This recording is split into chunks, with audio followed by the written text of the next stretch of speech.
Вы знаете, вот я не могу сейчас в обозрении значит, всем показать, за дружбу не платят землей. Вот молодая девушка на спине написала и ходила по городу. Я с ней разговаривал, я спросил, я говорю, а что это означает? Вы можете мне объяснить? Она так и не смогла мне объяснить. О какой земле речь идет?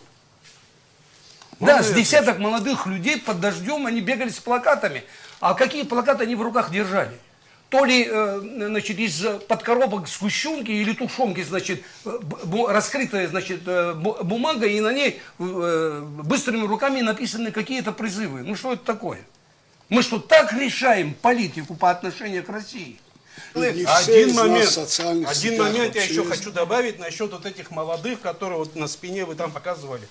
Чтобы вы понимали, мне 43 года. Эта дача не моя. Эта страна тоже не моя.